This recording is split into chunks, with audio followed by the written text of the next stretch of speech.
Have you ever wondered why there's a dead in a word deadline? Or how a freelancer has anything to do with a medieval knight? And what's nightmare? Why do we call scary dreams that? What's the mare part anyway? And why does quarantine means 40 days? We heard it a lot during COVID, but its history might surprise you. And what's boycott? Was that someone's name? These everyday words hide incredible stories. Stories of war, rebellion, ghost and plague.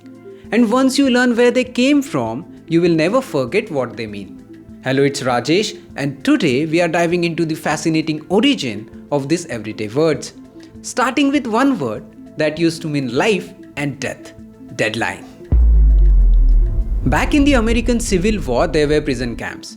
And inside those camps, there was an actual line. A line that prisoners were warned never to cross. Why?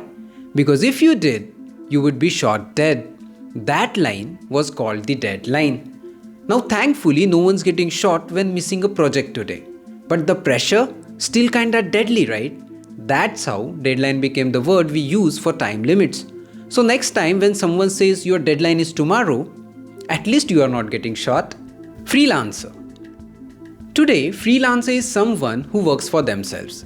But where did the word come from? Let's get back to the Middle Ages. Back then, a freelancer was actually a knight. A knight whose lance, that is a long spear used in battle, was actually free. He would fight for whoever paid him the most. That's how the word became free-lancer. Cool, right? Today, a freelancer might write blog or design logo, but deep down, they are still knight with no master. Nightmare. Let's get little spooky now. Ever had a nightmare? A really bad dream that left you breathless? Long ago, people believed these weren't just dreams. They thought an evil spirit called mare would sit on your chest and it made it hard to breathe. That's how the word became nightmare. Cool, right? No wonder few people still wake up sweating. Boycott. Ever heard this one and thought, who's boycott? Well, in 1880 Ireland, there was a landowner named Charles Boycott who raised rents on poor farmer. The farmers got angry, but instead of fighting, they refused to work with him. No labor, no business, no money. He was socially isolated, completely frozen out. That act of protest became known as boycott. So today, whenever people stop buying something to support someone, they're actually channeling the spirit of Charles Boycott. Quarantine. Sound intense, right? Back in 1300s, during the Black Plague in Europe, ships arriving in Venice had to stay parked for 40 days. No one could get off. But why 40?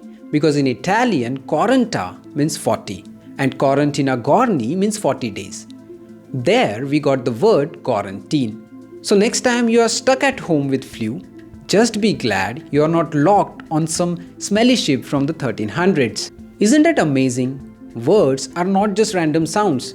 They are little time machines carrying incredible stories. So next time you heard some English word, just ask yourself, where did it come from? And you might remember it forever. And let me know in the comment which word surprised you the most.